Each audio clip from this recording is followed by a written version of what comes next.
近些年，我国无论是在经济领域还是在军事领域，都取得了非常惊人的成绩。为此，美国也是一直企图打压、阻碍我们的发展。然而，就在美国不断打压我国的情况下，我们在军事武器装备有了新的突破。就这一下子，直接让美国人破防了，想哭的心都有了。据环球网报道，世界上首架双座五代机歼20双座版在中国率先制造出来了。就这样的事情，怎么能不让美国破防呢？说来也是奇怪，这个世界上很多先进的武器装备总是美国率先提出来，然后再由我们国家给制造出来。远的不说，就说最近一段时间一直缠绕在美国身上的，让其惴惴不安的中国试射高超音速武器的事情。本来高超音速武器是由美国率先提出来的，然后美国就一直都没搞出来，然后我国在这个方面的发展早就把美国甩在了后面。现在的这个双座版五代机也是美国率先提出来的。美国早在研制 F-22战机的时候，就是想将其打造成双座版的。但是因为成本非常高，美国取消了双座版的研发计划。而现在中国有了双座型号的歼20，创造了一个新的世界第一，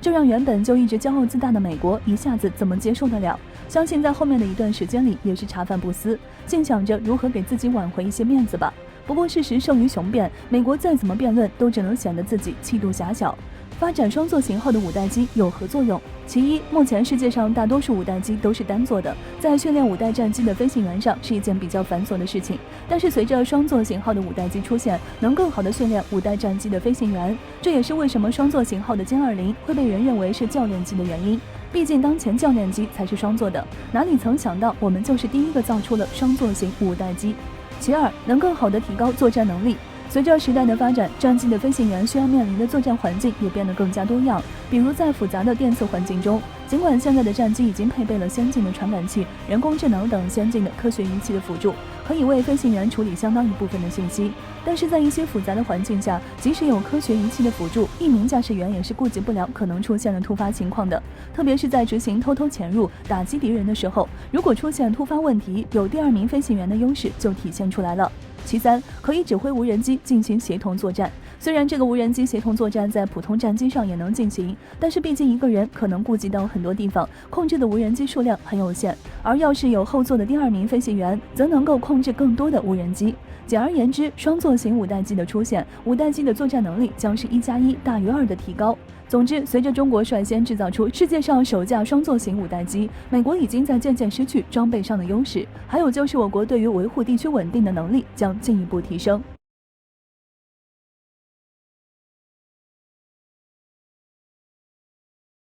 在10月29日，有印媒在一份报道中提到，尽管被视作印度制造之光，但光辉 LCA 战机却依旧存在大量问题，比如悬而未决的航空发动机问题，具有依赖性的武器系统和1号零部件的海外运输。而一直被印度视作最大竞争对手的中国，却在国产战机和国产航空发动机上不断取得重大突破，这让很多印度人的自尊心备受打击。有一说一，印度人说自己自尊心受打击，这个绝对是有夸大嫌疑的。毕竟光辉战机早在1983年就开始进行研制生产，当时印度对外放言，将在10年左右的时间里完成至少6台印度制造的国产航空发动机卡弗里。结果快半个世纪过去了，印度人的卡弗里依旧没个着落。印度国内舆论半个世纪过去了，却依旧在高调鼓吹自己的技术力，甚至不断在国际舆论里各种碰瓷他国航发，显得十分自信。这样的乐观和平，怎么样都不像是自尊心受打击的样子。有观察人士认为，如果单纯看航空发动机的研发环境来说，其实印度是要优于中国的。各国对于印度人的技术实力很有信心，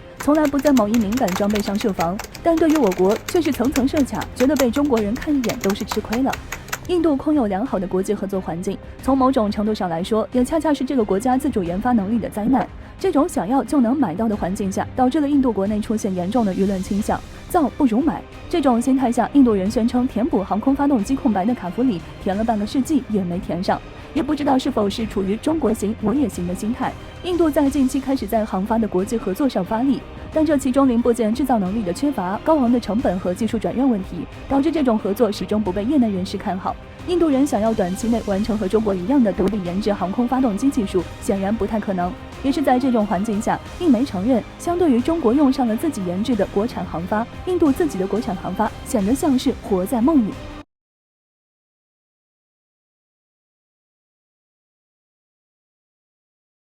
在10月30日，我国环球网有消息显示，在日前，美国军方主导的媒体《空军时报》刊登的一篇文章，显示了五角大楼现阶段的战略思路。该文章显示，美国空军在近期奉命完成了一项秘密飞行任务，该任务要求美军的 F-35A 携带一枚 B6112战术核弹向任务地点进行投递。据美媒报道称，此次飞行任务的具体结果，美军方面并未透露。但是有一些内部人士向美媒称，这份试验的结果距离美军的核弹微型化进程来说有重要意义，距离用战机投送核弹已经只有一步之遥。而这次投送的 B6112是一种无控核航弹的最新改进版本，大致的爆炸威力是美国当年在日本投送核弹的2倍以上。而备受美媒关注的是，空军方面还透露，如果测试成功，那么美军将这些武器可能会着重部署在亚太地区。这种论调也引起了外界的高度关注。有观察人士就指出，美军不可能告知对手哪些飞机有这种双重能力，哪些飞机没有，也就意味着美国的这种行为极易引发战略对手的误判，增加地区战争的风险。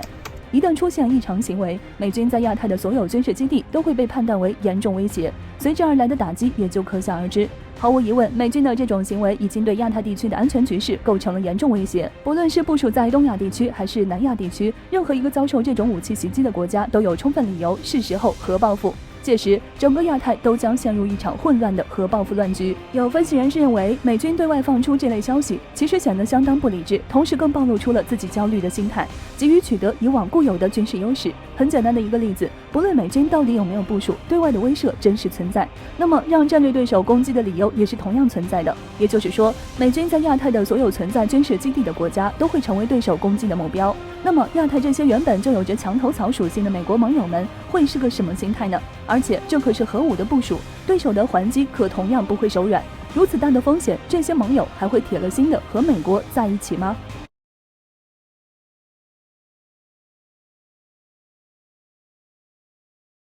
据媒体报道，美国近期又要对俄罗斯重大部署，准备在俄罗斯的后方国家乌兹别克斯坦建立军事基地。据知情人士透露，乌兹别克斯坦似乎准备与美国讨论这个可能性。美国在该国部署基地是有经验的，在前些年，美国就把该国的前苏联军用机场用作美军的空军基地，而且派出了一个由 C-130军用运输机、黑鹰直升机和2000名军事人员组成的中队，就部署在该基地。后来由于引起了非常多的争议，不得已关闭了。而且这个位置几乎就是俄罗斯的正后方。近期美俄矛盾不断，美国很有可能为了给俄罗斯带去更大的压力而再次启用该空军基地。俄罗斯外交学院全球研究与国际关系中心也指出，美国在全世界70%的国家都有类似的基地，美国有极大的可能想再次驻留在这个地区，这样对俄罗斯就能实现两面夹击的态势。虽然乌兹别克斯坦也曾经说过不可能再在自己的国土上建立外国的军事基地，但是美国完全可以换一种说法，把军事基地称为反恐或人道主义中心，而且这种做法也是美国经常做的事情。其实有时候最了解自己的有可能就是自己的敌人。就在美国准备周密计划的时候，俄罗斯也有不寻常的动作。据媒体报道，大概有300多件的俄罗斯武器装备将出现在秘鲁的国际防务展上，甚至还有俄罗斯最先进的战机和最先进的防空系统 S-400。俄罗斯把这么多先进的武器放到秘鲁，如果说俄罗斯和秘鲁没有什么很大的关系，估计全世界都没有人会相信。能够在秘鲁展示这么多武器，两国之间肯定是有战略同盟的关系。俄罗斯这样的做法几乎是要在秘鲁插下最坚硬的钉子。秘鲁与美国的位置几乎和乌兹别克斯坦与俄罗斯的位置一致，都是在大后方。莫非这次俄罗斯和美国想到一起去了，都盯准了对方的大后方？美俄两国是准备互相伤害了。我国军事评论员表示，这样的情况和当年的古巴危机极其相似。难道美俄两国的矛盾已经闹到了这种地步？双方再不加以控制，可是要出大事的。的确，近些年美俄的矛盾几乎已经半公开化了。美国军演完，俄罗斯军演；美国派完战机，俄罗斯又派，双方你来我往，毫不精彩。这次几乎是在同时捏住对方的命门，这样的做法可能真的会引起规模更大的冲突。